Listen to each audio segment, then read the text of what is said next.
and welcome to another episode of In the Studio.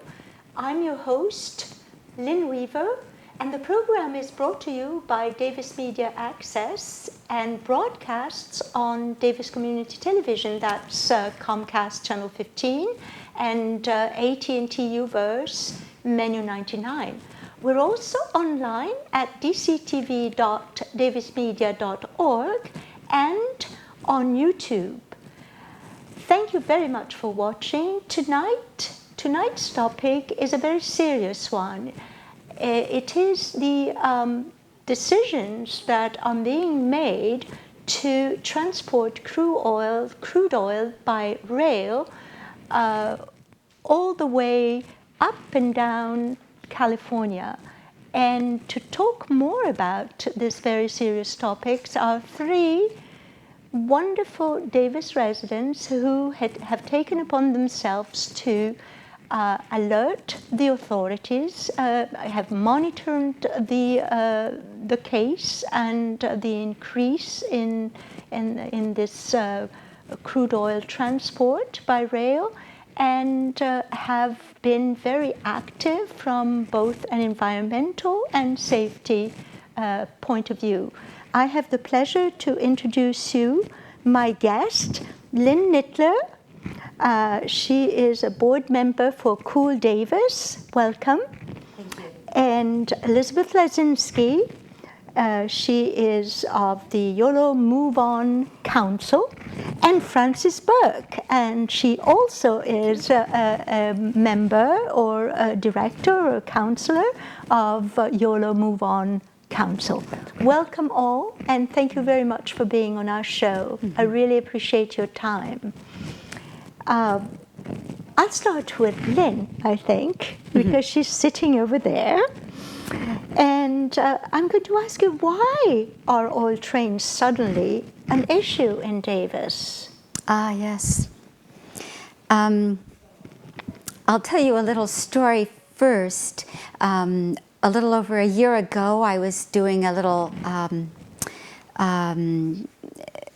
protest for 350.org, and it was about the Keystone Pipeline, and that seemed very remote to us. And 350.org being an environmental website. Yes, and they're concerned with fossil fuels and global warming things, but the pipeline was very remote. It's not coming through California.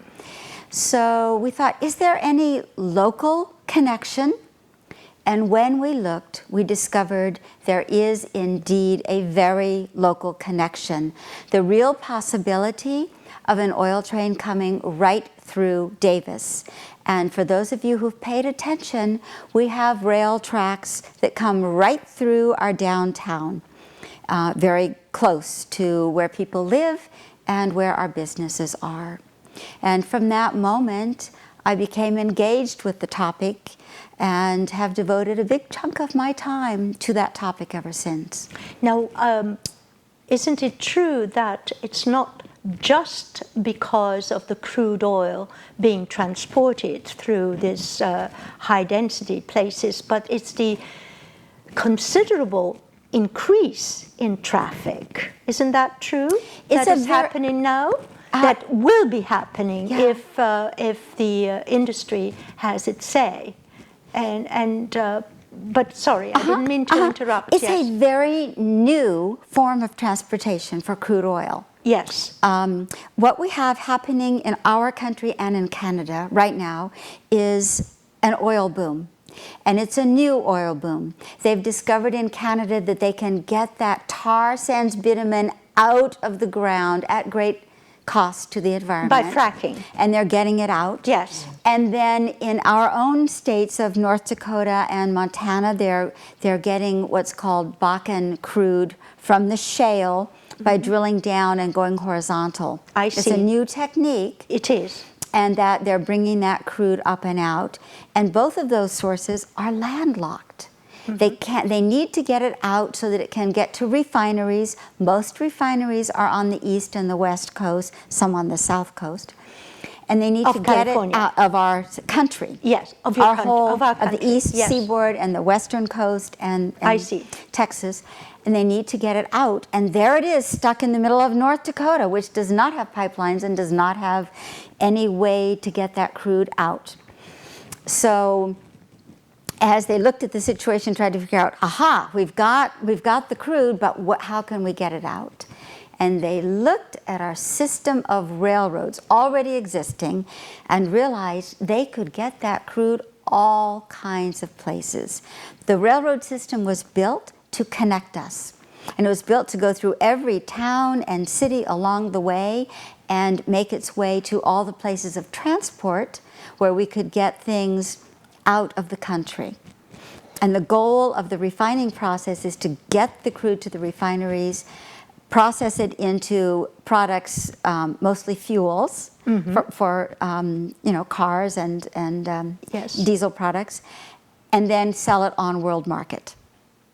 So that's what they wanted to do, and it's turned out, although it's more expensive to go by rail, it's far more flexible, it's faster, they can put lots more of it onto those cars and put long trains together and get that oil moving fast. And it's turned out to be a very good system indeed from the point of view of the oil companies. And from the point of view of the railroad companies, it has been very lucrative for them. Of course. But let me give you some idea of what it's like. If you could put up the image of the tank car. Yes. Could we have the image of the tank, please? There we go. What we're talking about are trains called unit trains, where all the cars are the same, and they're often stringing 100 cars, sometimes 120 together. That's over a mile-long train. These are long trains, heavy trains. Yes. They carry 70,000 barrels of crude oil. Each tank car, and you're looking at sort of the tail end of one, is 90 feet long. That's 30,000 gallons of crude oil. It weighs 286,000 pounds.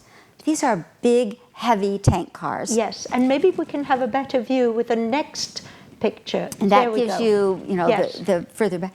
They're being carried by 92,000 old tank cars that are called DOT 111A. And the DOT stands for Department of Transportation.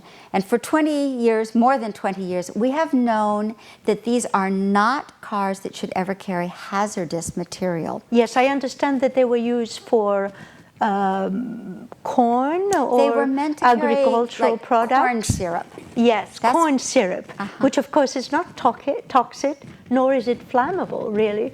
So it's quite a different story having this crude oil instead. Exactly. Yes. Exactly. So Lynne, is this plan already being implemented? I mean, in other words, are these hundreds of tanks running through Sacramento and Davis and Fairfield and going all the way to Benicia, to the refinery, or are they still in the planning stage? California is a new horizon. The trains are traveling all around the United States already. Yes. California is much harder because of our Sierra Nevada mountains. There's no easy route into California. Every single one of the routes has high hazard risk areas coming in. So they haven't penetrated California very much yet. Right now, today, they just started 2 weeks ago. The first train's coming Redding, Dunsmuir, Redding, Sacramento, yes. and on down to Bakersfield. Yes. That's a done deal. And Bakersfield has already approved and is thrilled. I see. A second train will soon follow. I'm talking every day, 100 cars.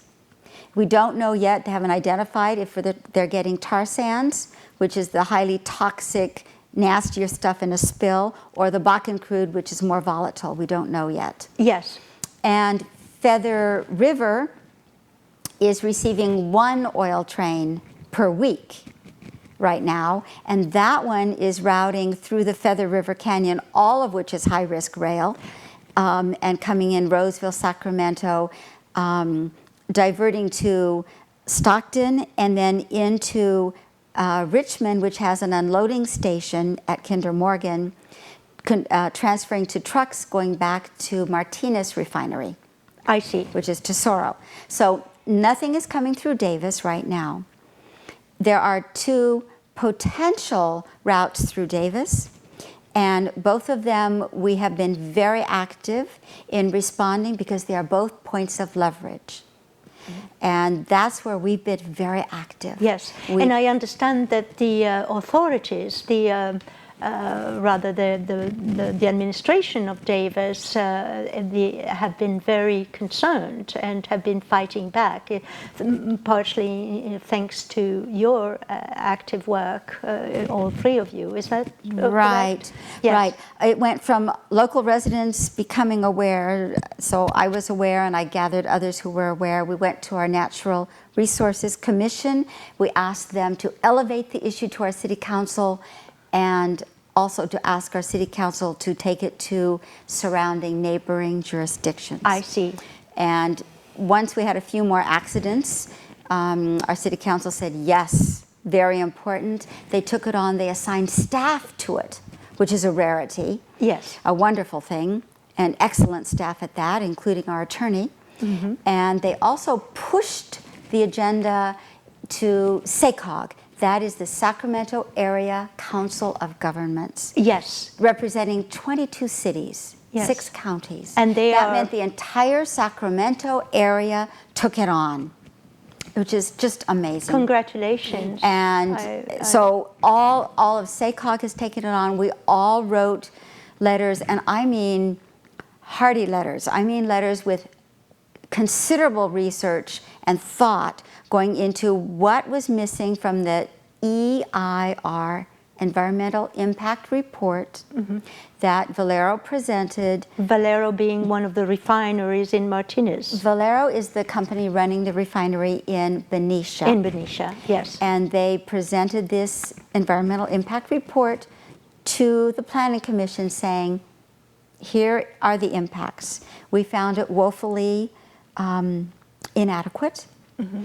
And many governmental agencies, many environmental agencies, many individuals wrote very well-researched mm-hmm. letters, all the way up to our Attorney General, mm-hmm. Kamala Harris, saying this is not adequate. Mm-hmm. So essentially, Lynne, the 2 major concerns are the fact that, of course, crude oil is flammable and is being contained by these very old tanks that are not up to standard, and also the number of train and tanks that would be increasing. Yes, and I wanted to. There was a picture that I wanted to show that you brought us, and the image of the accident that happened in Virginia. Isn't that right? That you had, or was it the feather?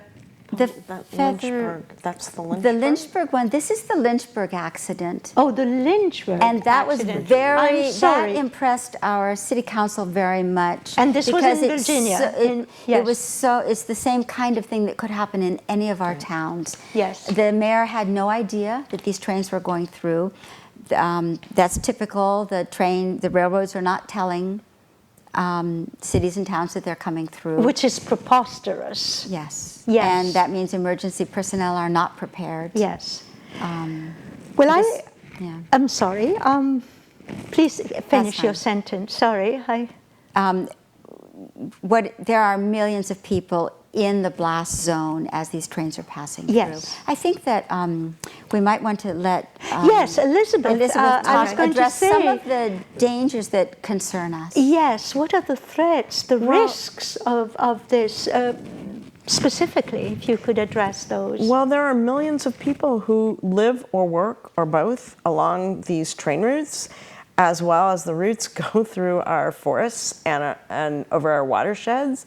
So the increase in the number of trains also increases our risk of derailments, accidents, spills, when we're talking about our drinking water here in California. Mm-hmm. So I think you also have some charts that show this increase. Yes, absolutely. Can we see the charts? Here we go. It's a small image, but basically it says a spike in oil spills from trains, and it's a statistical analysis, and it will appear much bigger to the viewers. A statistical analysis of the increase in risk, but so you'll notice that before 2013, that first column are the spills before 2013. Since then, that second column, that's not even to date. So you can see that our spill rate has zoomed. there's a spike there. There is a huge Yes, spike. and of course it's factor in the statistics. The number of trains are factored in versus the risks that they pose. Well, right? this is the number of spills. These are the number of spills. Yes, So there's more. there is more. So that's a small image. Yeah, and this is the oil, the toll. What So is this? Yes. The top image shows halfway through 2014, and it's showing the rise in the number, let's see, which is, one of them is the rise in the number of incidents, and the lower one is the cost. I see. So the cost you see is going up, up, up, and the tallest one is only half of 2014. The cost of addressing the damage is done. And then the top one is the number of total incidents occurring. So 2013 was far more incidents than any year preceding, and 2014 is on target to be more still. More still. In the number of incidents. Very interesting. And the preceding one was the number of gallons spilled, and 2013 had spiked way over the whole number of spills from 1975 all the way through to 2012. To 2012, And yes. 2014 wasn't even on the chart yet. We also want to show a map of this region of the Central Valley and the southern parts of the Southern California. Well, the map is just a picture, JPEG, but it's actually a Google map. And so if the viewers would like to have more information, they can go to this website that is being displayed there, and they can drill in and find out a lot more information. But basically you can see perhaps Elizabeth or Francis or whoever wants to address, you can see the faults and running and some of the routes that the oil is taking, right? Can you talk about the high risk? I can talk about high risk. So, so some of those, what you see there are high hazard risk routes. And up and down. Up and down, and those are where they are proposing to bring the trains through. In addition, there are, you can see the earthquake faults. Yes. So those are part of our concerns here in California. We've already had the corn train derailment, and that was a wake-up call. But in addition, so some of those routes also represent that we have 40% of the firefighters in California are volunteer, and many true. of those are in those high hazard risk areas, very remote, and for them to get to a spill or an accident would take quite a long time, which would exacerbate the spill or the explosion or whatever it would be. So that's a huge concern. It is. But here in Davis, we also have, because the trains would come within a mile of where we are sitting here right now. Here, yes. So We hear the train all the Well, time. those are not even these heavy, long trains that will be coming through here at 50 miles an hour. And we will be getting increased noise and vibration and air pollution from these trains as they spew through here on their way to the refineries. So we have a lot of issues here, right here in Davis. And then, and something else to be considered, there are something approximating 5,000 bridges, rail bridges in California. And we don't have enough inspectors to inspect them. Only a small fraction of these bridges get inspected every year. So add all that to the high hazard areas and the spills and whatever, it's very alarming. we are, yes. Very yes. alarming, yes. But I wanted to go to Frances now, Absolutely. who has been sitting and listening to us. Thank you. Sitting pretty and listening to us. You're going to talk to us a little bit at the national level, because this is a new trend, this new method of transportation. I'm going to speak more to what's happening at the state level. At the state level, Yes. that's fine. And there are 3 interesting things happening at the state level now. In June, Governor Brown signed a law, and it became effective, and it puts a tax on each barrel of oil that comes into California. And the money from this tax will be paid for firefighters, equipment, and training. So that is a very reasonable request. Yes. The second request is that we have a worst case scenario response. If we have a large accident, the state is asking the railroads to have a response plan.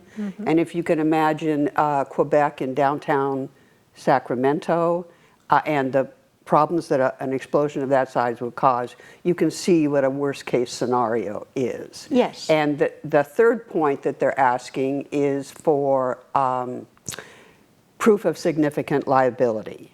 And the liability question is really undecided. It's not defined if you have an accident. Which is who, really who bad. pays, Yes. and often it comes back to the taxpayer Yes. and to the local governments. Yes. So that's the case that's before, or I mean, that's the law that Governor Brown signed. Jerry. Yes, Jerry. And immediately after signing it, the railroads filed suit claiming total exemption because they have federal regulations, and sweeping under the rug the whole question of liability. So at this point, it's an interesting case because it's an opportunity to see if a state as big and wealthy, I should say, as we are, will be able to have some sort of control over what happens with the railroads bringing toxic materials or crude by rail into the state. As it should. Yes. So we're waiting Yes. to see that. That's very interesting. Now, you've so beautifully outlined the problems, the risks, and some of the legislature. What are your chances of, and what are the solutions that you see? I'm asking everybody. I mean, how are they going to transport this crude oil? Because, that's not going to stop. Well, I wanted to add yes, one other thing that has happened in the state, and it's to your point. Senator Jerry Hill from San Mateo, Yes. who is chairman of the Senate Environmental Committee, has requested a moratorium on all crude oil or hazardous materials coming over high-risk areas that we showed on the map. And all of those passes over the Sierras are considered high hazard risk zones. Has he obtained the moratorium? No. Not yet. He has requested He has Jerry requested, Brown. yes. And so this happened only on the 28th of November. I see. And he made this request because on the 25th of November, there was a rail accident in the Feather Canyon, and a whole 10 cars derailed and 1 car dumped their entire Yes, and I think we have a picture there. Yes, dumped the entire load of corn in the river. And we are fortunate that this was corn and not crude oil. because the Feather River supplies up to 1/3 of California's water. Well, that's a positive note here. So about we're this. waiting, and we're waiting. hopeful. And these are all examples of the state or our elected officials supporting us or supporting our concern and working to make a more safe environment. Yes. So. Yes. We're almost out of time. It really flew, and but this is such an important topic. I'll give you just a few seconds to say one more thing, each of you, and then we'll wrap it up. Well, I would say this. We now have an issue that's in the forefront of many people's minds all the way across the nation. Yes. It crosses all sorts of boundaries. It affects cities, towns, farmers, people who ride Amtrak, rich, poor. So lots of people are looking at it. Lots of people are becoming quite worried about it. And we're actually confronting the entire oil industry. And we have a chance here to pay attention, to be very alert, to watch for our opportunities to weigh in on this industry. Yes. and on this issue. And I would urge people to do that, to pay attention, to watch for those chances, to attend hearings, to write letters, to get active in this issue. Could you please share your email very quickly? Yeah, the easiest thing here locally is to get on my email list, because I will send you alerts when there And are your email such list opportunities. So it's Nittler, my name, at sbcglobal.net. Perfect. Elizabeth, All your right, turn. I have 2 points. Very briefly. Okay, I would like to say that it's time to say no to corporate profits over Yay. people's health and safety, Yes. and over the environment and the planet. I'd also like to say that if we do care about this, then it's time that we move from fossil fuels and begin to conserve and to move towards clean energy. Because we have to move. If we don't want these trains and we don't want the pipelines, then we have to really think differently. Great. And you, Francis? And I would like to Very say this briefly. is not about energy sufficiency. And I would like to say this is not about jobs. The oil will be shipped to the world market and we will buy it back again at world market prices. So renewables are a labor-intensive business, and I believe it's something that will move us ahead in the future if we look to renewables and don't use oil dependence as a reason. Thank you so much, all of you. Lynne Nittler, Elizabeth Lasensky, and Francis Burke. Thank you you so much for coming, and thank you for all the wonderful work that you do for us. And thank you all for watching from all of us here at Davis Media Access. Thank you. You've been watching in the studio. I hope you'll join us next time.